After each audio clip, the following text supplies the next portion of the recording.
कश्मीर के ऐतिहासिक दौरे पर होंगे और इस दौरान वो कई सारी बड़ी परियोजनाओं का उद्घाटन भी करेंगे, जो राज्य के बुनियादी और ढांचे को पूरी तरीके से ऊंचाई देने का काम करेंगी। दौरे की शुरुआत सुबह 11 बजे चिनाब पुल के उद्घाटन से होगी, जो दुनिया का सबसे ऊंचा रेलवे आर्च ब्रिज है। वहीं पीएम मोदी 2 वंदे भारत ट्रेनों को हरी झंडी दिखाकर, जो कटरा और श्रीनगर के बीच चलेंगी, उससे रवाना करेंगे। ये सफर अब महज 3 घंटे में पूरा होगा, जो पहले से 2-3 घंटे कम है। इसके बाद कटरा में पीएम मोदी 46,000 करोड़ रुपए से ज्यादा की कई परियोजनाओं का शिलान्यास, उद्घाटन करते हुए नजर आएंगे, उन्हें राष्ट्र को समर्पित करेंगे। तो पहलगाम हमले के बाद ये पीएम मोदी का पहला दौरा जम्मू कश्मीर का है। ऑपरेशन सिंदूर के बाद ये पहला जो दौरा है वो बेहद ही ऐतिहासिक इसलिए माना जा रहा है क्योंकि पीएम मोदी वंदे भारत को आज हरी झंडी दिखाएंगे ऑपरेशन और चिनाब ब्रिज का उद्घाटन भी करेंगे पीएम मोदी। तो जम्मू कश्मीर से लेकर कन्याकुमारी तक आपको अब रेल कनेक्टिविटी साफ तौर पर नजर आएगी और काफ़ी कम घंटे में आप अपने सफ़र को पूरा कर पाएंगे। सीधे तस्वीरें हम आपको उस ब्रिज की दिखा रहे हैं जिसका उद्घाटन आज पीएम के हाथों होना है। फिलहाल आज जम्मू के दौरे पर हैं प्रधानमंत्री मोदी। देखिए, देखना ये होगा कि पीएम मोदी जब जम्मू कश्मीर से जनता को संबोधित करेंगे तो क्या संदेश दिया जाएगा, और खास करके नजर इस बात पर भी टिकी हुई है क्योंकि जम्मू कश्मीर वो इलाका जहां पर पिछले कई दिनों से सुरक्षा बल के जवान तैनात हैं। पहलगाम हमले के बाद से लगातार पूरे देश का वासियों का जो खून है वो खौल रहा था, और ऑपरेशन सिंदूर के जरिए पीएम मोदी ने पाकिस्तान को ये दिखाया था कि ये नया भारत है और किसी भी मामले में इससे टक्कर लेने की कोशिश दुश्मन देश ना करे। दूसरी तरफ कई बार रक्षा मंत्री, गृह मंत्री की तरफ से और पीएम मोदी की तरफ से कहा गया कि ऑपरेशन सिंदूर जो है वो बंद नहीं हुआ है, उसे स्थगित नहीं किया गया है, बल्कि सिर्फ और सिर्फ सीज फायर की वजह से वो कुछ समय के लिए स्थगित है, वो अभी भी चल रहा है। और आज देखने वाली बात ये होगी कि पीएम मोदी चिनाब ब्रिज का जब उद्घाटन करेंगे और वो जब संबोधित करेंगे तो उनकी तरफ से इस पूरे मामले को लेकर के क्या कहा जाता है, क्योंकि जम्मू कश्मीर की धरा से संबोधित करने के उनके जो समय है उसका इंतजार पूरा देश कर रहा था। और इसके पहले आपने कल देखा होगा मुख्यमंत्री उमर अब्दुल्ला जब इसका जायजा लेने के लिए गए थे तो कटरा बनिहाल रेल खंड के उद्घाटन से संबंधित तैयारियों का उन्होंने जायजा लिया और अपने सोशल साइट एक्स पर उन्होंने लिखा भी कि जम्मू कश्मीर के लिए ये जो आज का दिन है ये ऐतिहासिक दिन है और आखिरकार घाटी देश के बाकी हिस्सों से रेलवे लिंक के जरिए जुड़ जाएगी, जिसका उद्घाटन खुद माननीय प्रधानमंत्री करेंगे। और चलिए इसी के साथ सबसे पहले यहाँ के रोजगार कार्यालय लेकर पहुंची और उसके बाद शकूर के घर की तस्दीक की गई। पुलिस यहाँ काफी देर तक रही थी और इसके बाद पुलिस उसे जैसलमेर के सीआईडी ऑफिस लेकर भी जाएगी। गौरतलब यह है कि बुधवार को अदालत ने शकूर को 7 दिन की पुलिस रिमांड पर भेज दिया था। पुलिस रिमांड पर भेजा गया है कोर्ट के जरिए और अब पूछताछ की जाएगी। शकूर खान से पता लगाने की कोशिश की जाएगी कि कब से वो पाकिस्तान के लिए जासूसी कर रहा था और आखिर उसके संपर्क में कौन कौन है। राजस्थान इंटेलिजेंस और अन्य जांच एजेंसियां शकूर के मूवमेंट, संपर्क और पाकिस्तान में उससे मिलने वाले लोगों की गहन जांच भी करती हुई नजर आ रही हैं। 28 मई को महत्वपूर्ण बात यह है कि शकूर को डिटेन किया गया था, तब से लगातार छापेमार कार्रवाई भी टीम की तरफ से की जा रही है ताकि साक्ष्य जुटाए जा सके।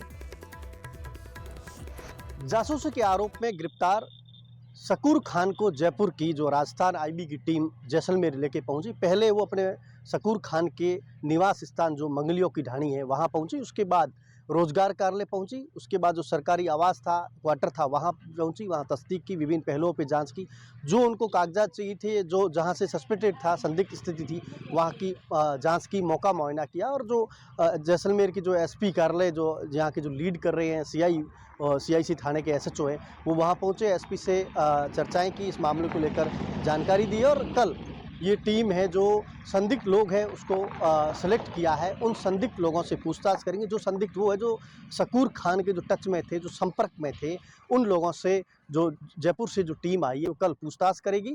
और जयपुर की जो टीम है वो 12 सदस्यीय है, जिसकी सीआई है विनोद मीणा इस टीम को लीड कर रहे हैं। लगातार विभिन्न पहलुओं पर जाँच की जा रही है।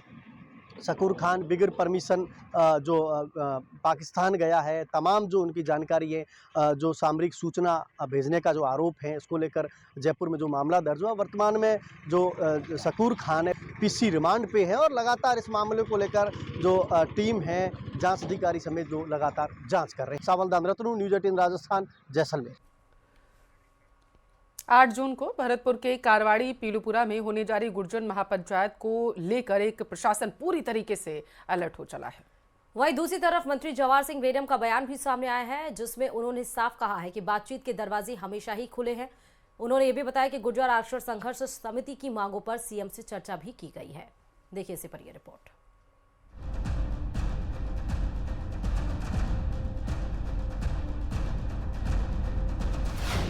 गुर्जर महापंचायत पर मंत्री जवाहर सिंह बेढ़म का बयान।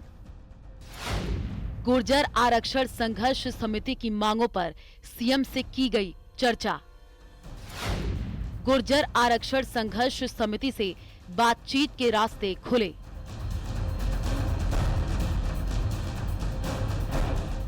लंबे समय से नौकरियों और शिक्षा में आरक्षण की मांग कर रहा गुर्जर समाज एक बार फिर आंदोलन की राह पर। गुर्जर आरक्षण संघर्ष समिति ने 8 जून को भरतपुर के कारवाड़ी पीलूपुरा में गुर्जर महापंचायत करने का ऐलान किया है। हालांकि इस बीच मंत्री जवाहर सिंह बेढ़म ने बातचीत के जरिए समस्या के समाधान का भरोसा दिया। सरकार के दरवाजे हमेशा गुर्जर समाज को भी और अन्य लोगों को खुले हुए हैं। टेबल पर बैठ करके कौन सा समाधान कैसे हो सकता है, हमारी संघर्ष समिति के लोग अपने सुझाव दे दें, सरकार अपना काम करे। मेरी मंशा भी यही है। वहीं पीलूपुरा में गुर्जर समाज की संभावित महापंचायत को लेकर जिला प्रशासन भी एक्टिव मोड में है। कार्यवाहक संभागीय आयुक्त डॉक्टर अमित यादव ने आयुक्त कार्यालय में गुर्जर समाज के प्रतिनिधियों के साथ बातचीत की, साथ ही गुर्जर समाज की मांगों पर चर्चा की। उन्हें भरोसा दिलाया गया कि उनकी मांगों को सरकार के सामने रखा जाएगा। गुर्जर समाज के द्वारा रिजर्वेशन के संबंध में 8 तारीख को महापंचायत बुलाई जाएगी। इस संबंध में जो उनके समाज के जो डेलीगेशन उनको बुलाया गया, संघर्ष समिति को न्योता दिया गया था ताकि एक फॉर्मल मीटिंग जो है इस संबंध में समाज के जो प्रतिनिधित्व आया उनसे उनके द्वारा जो मांगे हैं, फॉर्मल मांगे क्या क्या उनकी हैं, तो उनके द्वारा रखी गई और उस पर कैसे उस चीज़ को रहे आगे इस संबंध में उनसे चर्चा की गई है और साथ में ताकि ये चीज़ शांतिपूर्ण हो तो इस तरह के लोगों को। आप सबको पूरे गुर्जर समाज की तरफ से हर एक गुर्जर व्यक्ति को, हर एक एमबीसी के व्यक्ति को, चाहे वो राजनेता हो, चाहे वो अधिवक्ता हो, चाहे वो बुद्धिजीवी हो, चाहे वो सामान्य व्यक्ति हो, आप सबको पूरे गुर्जर समाज से, आज मैं गुडला क्षेत्र में हूँ, मैं अपनी बैसलात में हूँ और यहाँ से आप सबको पीले चावल हैं। 8 जून को महापंचायत है जहाँ पर यह निर्णय लिया जाएगा कि आगे समाज को करना क्या है। समाज आज की तारीख में बड़ी विपदा से घिरा हुआ है। गुर्जर समाज लंबे समय से नौकरियों और शिक्षा में आरक्षण की मांग कर रहा है। उनकी मुख्य मांग ओबीसी कोटे के बजाय एमबीसी यानी मोस्ट बैकवर्ड क्लासेस में पर्याप्त आरक्षण दिलाने की है, जिससे उन्हें अधिक लाभ मिल सके। गुर्जर आरक्षण संघर्ष समिति का कहना है सरकार के 17 महीने गुजरने के बाद भी उनकी एमबीसी आरक्षण से जुड़ी मांगें पूरी नहीं की गई हैं। ऐसे में अब वो आर पार की लड़ाई के मूड में हैं। सर्वसम्मति से गुर्जर समाज ने विजय बैसला को चुना है, इसलिए हमारा वो नेता है और वो जो कहेंगे उसके जो छाया में या कस्टडी में जो काम होगा वो निश्चित हम मानेंगे, पूरी समाज मानेगी। महापंचायत को देखते हुए राजस्थान सरकार और पुलिस प्रशासन पूरी तरीके से अलर्ट है। अभी ऑपरेशन सिंदूर चल रहा है। कितनी बार माननीय प्रधानमंत्री महोदय ने भी इस बात को कहा है कि ऑपरेशन सिंदूर जारी है। कुछ दिन पहले अभी ब्लैकआउट और बाकी सारा अभ्यास ड्रिल भी किया गया था। उस दौरान कोई ऐसा मैसेज नहीं जाना चाहिए कि जो सेना की लाइफलाइन है रेलवे, उसको भी बाधित किया जा सकता है या जो हमारे हाईवेज हैं उसको भी बाधित किया जा सकता है। तो आज के टाइम में जो राष्ट्रीय सुरक्षा का जो मुद्दा है वो भी किसी तरीके से कॉम्प्रोमाइज़ नहीं होना चाहिए और साथ में जो हमारे लॉ एंड ऑर्डर है हमारे प्रदेश का, उसमें भी कोई भी कॉम्प्रोमाइज़ नहीं होना चाहिए। उससे किसी का फायदा नहीं है। तो अंततः इस बात को लेकर के ही हमने बातचीत खत्म की कि सबसे बड़ी बात, हम लोग एक हैं, प्रशासन, पुलिस, समाज एक है। प्रशासन ने गुर्जर समाज के प्रतिनिधियों को बातचीत के जरिए समझाने की कोशिश की। वहीं मंत्री जवाहर सिंह बेढ़म भी बातचीत की पेशकश कर चुके हैं, लेकिन अब तक गुर्जर आरक्षण संघर्ष समिति ने महापंचायत में कोई बदलाव नहीं आया है। ऐसे में 8 जून को संभावित गुर्जर महापंचायत गुर्जर समाज के जरिए सरकार पर दबाव बनाने की एक रणनीति जरूर है। भरतपुर से न्यूज़ 18 राजस्थान के लिए दीपक पुरी की रिपोर्ट।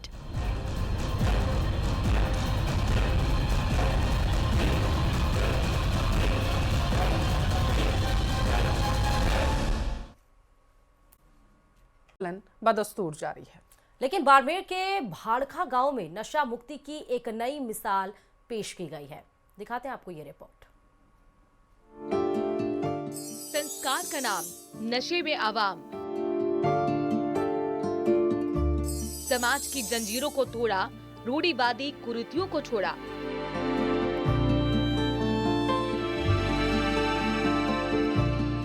दो भाइयों का काज, नशा मुक्त समाज। नशा नहीं संस्कार, अगली पीढ़ी को उपहार।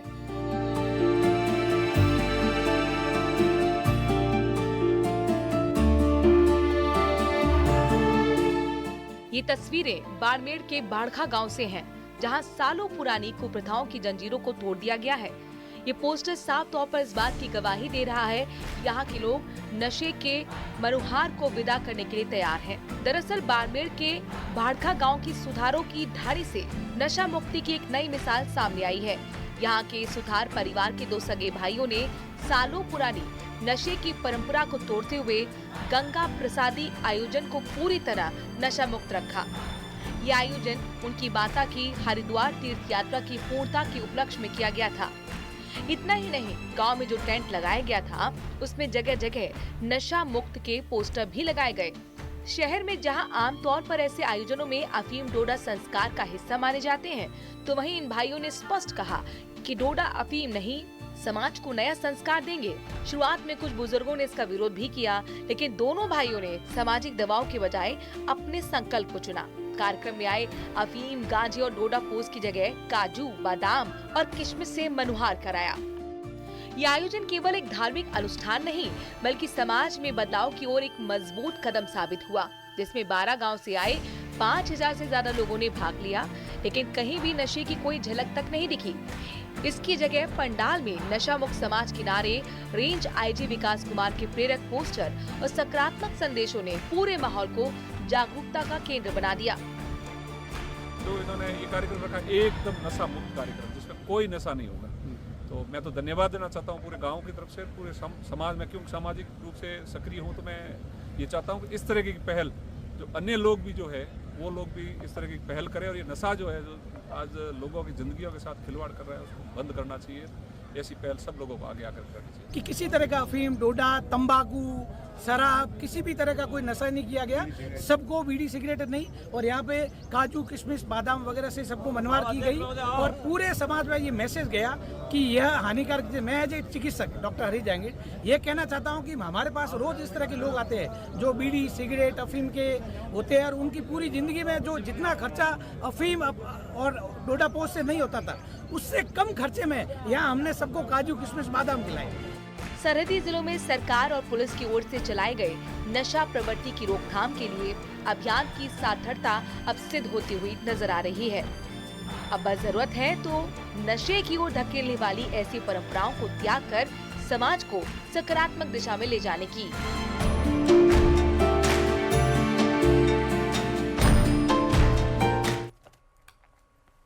चलिए सीकर से इस बीच बड़ी खबर ये आ रही है कि निर्जला एकादशी पर खाटू श्याम जी में श्रद्धालुओं की भीड़ लगातार उमड़ रही है। देखिए, आज निर्जला एकादशी है। बाबा श्याम का 2 दिन का मासिक मेला आज और कल रहने वाला है। लाखों श्रद्धालु इस दौरान बाबा श्याम के दर्शन के लिए आएंगे। खाटू में 1500 पुलिसकर्मी तैनात कर दिए गए हैं, सुरक्षा व्यवस्था को ध्यान में रखते हुए। रिंगस से खाटू रोड वाहनों के लिए बंद कर दिए गए हैं। केवल पैदल ही यात्री सड़क पर जाएंगे। वीआईपी दर्शन यहां पर फिलहाल अभी बंद रहेंगे। तो बड़ी खबर है क्योंकि आज निर्जला एकादशी है। सीकर से बड़ी खबर है, सुरक्षा के पुख्ता इंतजाम किए गए हैं। रिंगा से खाटू रोड तक वाहनों के लिए बंद कर दिए हैं क्योंकि यात्रियों की काफ़ी ज़्यादा यहाँ पर भीड़ रहने वाली है, इसलिए एहतियातन के तौर पर सिर्फ पैदल जाने के लिए ही परमिशन यहाँ पर मिली है।